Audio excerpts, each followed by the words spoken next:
Democratic lawmakers have been hoping to get this roughly $2 trillion package done before the holidays, but it is starting to look more and more likely that that could get pushed until next year. Democrats just had a private lunch meeting, and as they were leaving, talking to reporters, some started to acknowledge that next year might be more likely for this package. Senator Joe Manchin has still not come to an agreement on this bill with Democratic leaders and President Biden. We know he's had a couple of conversations with the president this week, but they have not come to any kind of agreement. He has not committed to support this bill yet.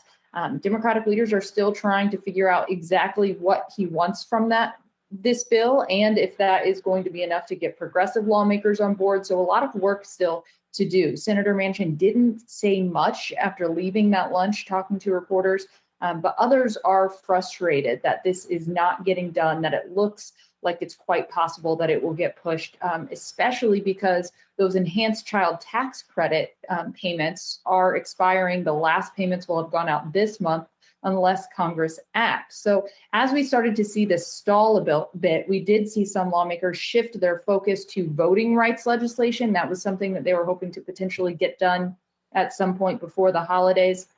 They were even talking about changing some of the Senate rules to allow them to do that with just a majority vote. President Biden said yesterday that there's nothing domestically more important than that issue. But when you talk about changing the rules, that's going to be complicated as well, because Senators Sinema and Manchin have been very skeptical about that, even when it does come to voting rights. But the Senate leaders spoke about this issue on the floor this morning. Let's watch.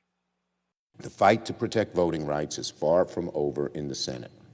Just because Republicans will not join us to defend democracy does not mean that the Democrats will stop fighting. This matter is too important not to act, even if it means we must act alone. I understand my colleagues are frustrated they may not get to spend $4.9 trillion on their way out the door for Christmas, but believe me, lashing out at our democracy, at the Supreme Court, and at the Senate itself is not going to solve anything. Now, Democratic senators say they'll keep working on voting rights and keep working on the Build Back Better plan. Even if it doesn't get done before the holidays, they'll come back and work on this next year. We are still waiting to see on what the Senate schedule is going to look like over the next couple weeks. Right now, they are focused on confirming nominations. We'll see if they end up striking a deal to move those nominations quickly sometime in the next day or two and then go home for the holidays, or if they keep working over the next couple of weeks. We're hoping to get some clarity on that later today, so we'll keep you updated, guys. Yeah, and probably not going to be a 2021 issue, more like a 2022 issue. Thank you for that report, Yahoo Finance's Jessica Smith.